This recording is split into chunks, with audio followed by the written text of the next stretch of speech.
All right. Later on, by the way, a gentleman who's up in D.C. is going to talk Canes Caps with us and maybe some hoops. But right now, the voice of the Atlantic Coast Conference, the reason the ACC turns a profit, Wes Durham joins us on the Adam Gold Show. I love making you laugh with that every time, sir. How are you? Good. It is also a frightening thought that you use that term, especially in these volatile days of landscapeness, right? That is very true. That is very true. So I did see in my television channel surfing travels a roundtable discussion on the ACC Network with you and mostly the fellas, although the second best person on that panel was Andrea Adelson, discussing the North Carolina football situation. And I don't know what to even say about it other than, do you have any thoughts on the romantic relationship of the head coach? No. I was hoping that was going to be the answer. Well, I mean, let me just say this. I mean, whatever. I mean, he's there to coach the football team at the University of North Carolina. That's the reason the powers that be, and some who assume they were the powers, brought him there, right? They want him to coach the University of North Carolina and make Carolina football relevant. Right. They would hope that happens in football. Right now, their relevancy is tied to something else. Yeah. And that's not good. And my feeling is that the people who care for the University of North Carolina at all, I mean, like the entire institution itself, athletics, football, what have you, are trying to get this put back on football, which is what they should do. And I think that's why you're seeing things get very quiet, which they should be because it's May the 6th, right? Yeah. And it should be quiet on May the 6th. The mistakes or the missteps that have been made are you know plenty of people in public relations and corporate communications who can identify all that. I don't have to speculate on it. Right. Then for the most important thing for the University of North Carolina, in my opinion, and I would say this if it weren't Carolina and somebody else, that they need to focus on football. And right now, most of college football is very, very quiet. And that's probably what they're trying to find right now is a lot of quiet, in my opinion. Yeah, I know there are people that would suggest that Bill Belichick cancel his book tour because every time they do an interview, it is just bringing up all of these other stories. Sure. I know they're trying to sell a book. But this is what happens when you hire Bill Belichick. Correct. Some of this is, I mean, look, had Bill Belichick, I'm going to throw some teams out there. Let's say Bill Belichick had gone to Jacksonville. Bill Belichick gone to Chicago. Bill Belichick gone to, I mean, even Atlanta a year ago, right? Mm-hmm. All of this would have been in play. The book, now, the NFL typically does a pretty good job of, arm's length things that are distractions that don't have anything to do with the comings and goings of the National Football League, right? Mm-hmm. They do a pretty good job of distancing themselves from social life issues type thing, right? Because there's that line that people cross. That's their personal life. That's their professional life. Well, at the University of North Carolina, or when he took a college job, you and I both know the mixing and matching of that is not quite as clearly defined as it might be in the National Football League. Right. And that's what has happened, obviously, here in Chapel Hill, is that some of the abstract things that are of no bearing on winning and losing games have become the storyline here, and all the University of North Carolina wants, and quite frankly, all anybody wants who covers ACC football is, can we just get to the football portion of this program? Well, and that's the problem, right? Because there is no football. It's not like the NFL, right? It's right. May 6th. We're a long way. In the NFL, we just had the draft, so there's draft stuff still, like the back end of the draft news is still there. You've got rookie camps, mini camps coming up. We're not that far from training camp. So there's always NFL news to take away this stuff. Right now, there will be nothing in college football apart from like a scheduling announcement or maybe some, transfer portal news. Although, Iamaleava's already there in UCLA now. We don't have that drama anymore. So there's a void, kind of sitting there. One more thing about this, and then I want to move on to Clemson, Notre Dame. Sure. I do wonder because there are a lot of people who have been automatically against this move that say it will never work. Bill Belichick will fail at coaching at UNC for whatever reason. Mm-hmm. And I get the sense that many of those same people are looking at this and saying this is another reason why it will fail at UNC, even though this situation and football really have no connection at all. I think they're just making that leap, and I don't know that it's not adding to this problem. I think we got to let it play out before we can, say anything further on that, right? Yeah. I mean, we've actually got to see the football product go. I didn't go to the scrimmage, so the open practice at Keenan. And I didn't see any. The interesting part is I haven't seen much social media about it, nor did I expect to. The only social media I saw of the event didn't have anything to do with football. Right. And it wasn't off the Carolina channel, right? It was off the, people in the stands or, whatever. So for me, the best interest of Carolina as somebody who covers the ACC is I would like to have, and much like what we did last week when we taped those ACC Huddle preview shows for each of the 17 schools, we were trying to, postscript of spring, analyze and look at what the capabilities and the concerns were of each of those schools. Carolina's concern has to be who's going to be the quarterback. Right. Carolina's concern has to be, can Steve Belichick make them better on defense? Mm-hmm. And if so, what will they be? And I thought Dave Clawson brought up a really interesting point about the way they'll line up and how everybody plays a hybrid front now. Bill is from the 3-4 school. I should say Coach Belichick is from the 3-4 school, but his 3-4 is different than, say, other 3-4s. Yeah. Does he have the personnel? Bo Atkinson left to go in the transfer portal. I don't know why Bo Atkinson left. Was it money? Was it whatever? Could have been the fact that Bo Atkins, from a personnel standpoint, doesn't play every down in their 3-4, right? I mean, maybe he was a personnel that was going to be down and distance situational. I mean, I don't know. Those are the kinds of things I'd like to know about Carolina.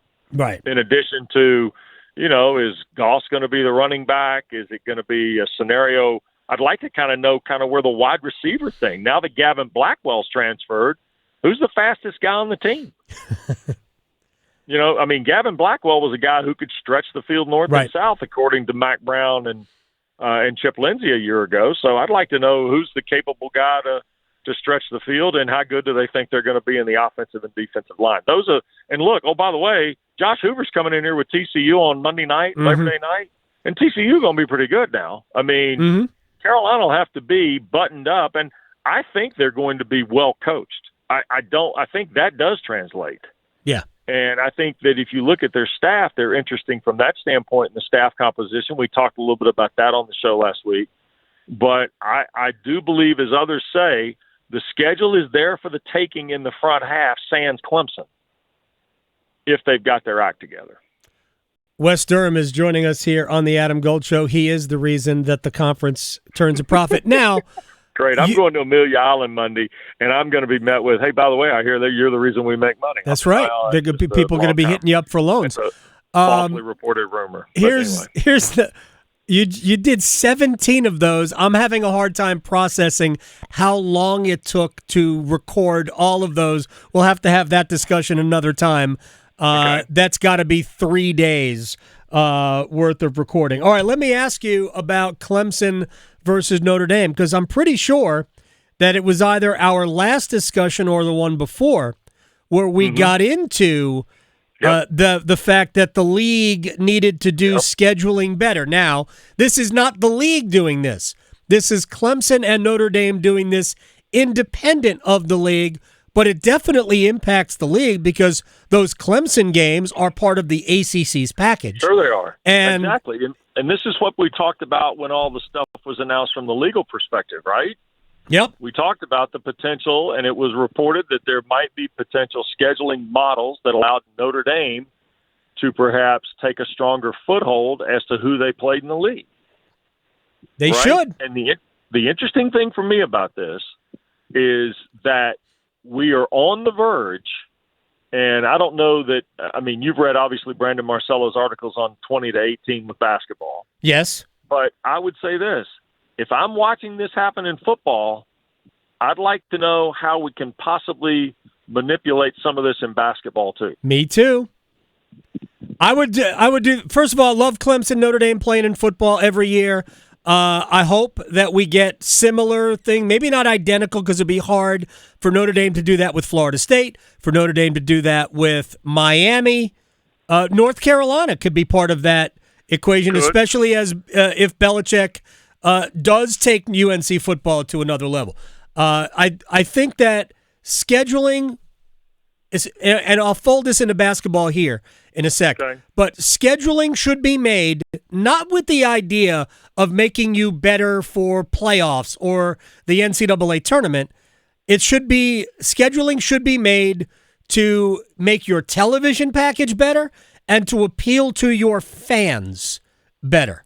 Correct. You do those two things, if you do them well, and at the same time your programs get better, then the other things will take care of themselves. Well, I think we do it I agree backwards. with that. No, I agree with you on that. I think that's a really important statement. Let me offer something that probably will not be well received by some. Okay. I think it is okay to re-rack the football schedule every year. I'm with you. I think it's okay to do it. I think you can lay out what you think you might do, but I think it's okay to re-rack the schedule every year. And in the process, if you do that, then you have an opportunity to formulate your best television package of games, not just in conference, but also in non-conference. And the reason I say that is because if the reports out of Dallas are true from the CFP meetings, that there is a hint of consideration of television ratings being involved in who ultimately ends up in the expanded playoff, Adam, Yeah, you got to do it. absolutely. I don't care if the reports are accurate or not. There's just a hint of speculation. And if that's all you've got, that's enough reason for me to say, well, we probably ought to look at the best television offer we can do. And if we're going to do it in football, I don't see why we can't do it in basketball. And to that effect, I certainly understand if we're going to go forward 25-26 with the 18 games being you play everybody once and somebody twice. I understand that for this year. If you want to do that, that's fine. But beyond this year, there needs to be some consideration about the depth and value of what your television package brings in basketball as well. All right, so from a competitive standpoint. Let's just kick that forward because not every team plays each other in football. That's right. Not every team plays each other in baseball. For the life of me, I cannot figure out why it is a must that every team plays each other in basketball. Adam, you have reached that side of the mountain with me. because here's the thing. They're not going to be, by saying you play everybody once, doesn't mean that you're going to either enhance or diminish your schedule. The variance is negligible in my opinion, right? Okay. I would have the best teams playing each other twice each. I don't care if Duke doesn't play, Cal doesn't play, Stanford doesn't play, Pitt. Sorry, Jeff Capel, I love you like a brother. If Duke doesn't play Pitt, I think we will all survive. I'm not saying never, but Duke should play Carolina twice.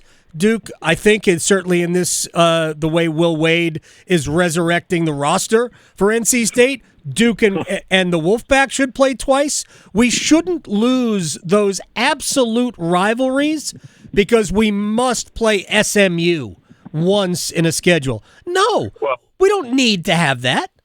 Look, the dollars are such of a variance right now across the board in the ACC. Remember, you have 3 schools here that have been cut to the deal in different lights, yes, right? That's right. Okay. So for me, you can then fiddle with the basketball. And if you want to play it the 16 and one team twice, that's fine. Do it this year, see what it bears. But remember now, the 2 games that you're reducing means that your school has to go find competitive non-conference games. You can't be playing Bug Tussle. You can't be playing Acme Tech. You got to go play people. And that quest is going to be very interesting to see when the schedules come out. And let me also say this, too. Here's another probably unpopular thought. Mm-hmm. If you're going to keep the rotation at 16 and 1, 16 for 1 and 2 for 1 to get to your 18, then by all means, the revenue stream is there for the renewal of the Big Four. Yeah. The revenue will be there if you want to renew the Big Four. And here's the other thing, too. And there's no, in my opinion, there is no excuse to not try this one time. You need to move the ACC SEC Challenge to late January, early February. Yeah. And play it out over television, just like you do in December when, quite frankly, not many people are watching college basketball. If you want to move it to the off week between the championship games and the Super Bowl, if you want to move it to Super Bowl week, do it. Up to you. But you can play those tournaments. You can play that event in the course of late January, early February, and increase the viewership and I think enhance your revenue opportunity as well with your television partner. Yeah, would ESPN be interested in that event in January, February, right in that time? They were interested in the SEC Big 12 that time of year. Okay, then they should do it. Yeah, they should absolutely do it. The SEC Big 12 was the week before the Super Bowl or the week after the Super Bowl. And should absolutely do it. Look, I suggested a long time ago. This is when Pitino and Boeheim were both still coaching, and their teams were good. That we take the 4 biggest brands in basketball in the league, and we have them play a double header. Whether it didn't have to be in the same location, but a TV doubleheader the Saturday of Super Bowl weekend. Yeah, and remember, Adam, some of this foreign thinking was the same thinking we had 20 years ago when we said the tournament, once the tournament went to Tampa. Remember the old once it goes to Tampa, it can go anywhere? Yes. Well, guess what? We've gone to Tampa in the football schedule. We've gone to Tampa in the basketball schedule now. We can go anywhere. That's right. That's part of the greatest minds in ACC sports. Saturday morning at the ACC tournament. Oh, boy. We'll never. Bless you. That was exactly right. The exact phrase I was thinking about saying to you. Wes Durham, at Wes Durham on Twitter. Enjoy Amelia Island. I will let you go here. Appreciate your time. I know you're heavily invested in the Hurricanes over the Capitals starting tonight. Dude, look, let me just tell you this. I am all in on Brendan Moore's team. Okay, good. Because you know me. It's the closest hockey I've got. I stayed up and watched the Jets and the Blues the other night in the double overtime because any American sports fan should always watch a Game 7 of a Stanley Cup playoff series that goes to overtime. My gosh. Unbelievable drama. It's as good as any other sporting event we can stage in North America when you have Game 7 Stanley Cup playoff elimination. And if it's the finals, then we double down on the drama. That's all. It's unbelievable. And we had back-to-back nights of Game 7s. Crazy, man. An absolute heartbreak for teams that blew leads. It was amazing. St. Louis has to live with that for 200 and what? Some days? Yeah. Like 210 or 205 or something like that? They live with it until the playoffs start again, to be honest. The regular season can't cover that burn. There's no salve for that. How about the first overtime turnover in their own zone by Winnipeg, and St. Louis misses the one-on-one shot from 8 feet? Yeah. I mean, there are so many moments in games especially a sport as fast as hockey. So many moments. By the way, the people doing it production-wise, like Kenny Albert the other night was terrific in Winnipeg. Sean McDonough and Bob Wischusen have done just marvelous work. So is Mike Monaco with ESPN. Yeah. I've enjoyed it thoroughly. The television has been excellent as well, so it's been fun to watch. Wes Durham, I appreciate your time, man. Enjoy Amelia Island. I will talk to you very soon. Take care, AG. Anytime, you know that. You got it. It's, that is Wes Durham, the one and only. There are only so many people who can be called the one and only. Wes Durham is on my one and only list. You know what? We should compile a one and only list. Do you have another one and only? Rod Brindamore. Just Very off good. the top of my head, yeah. Very good addition to the one and only list.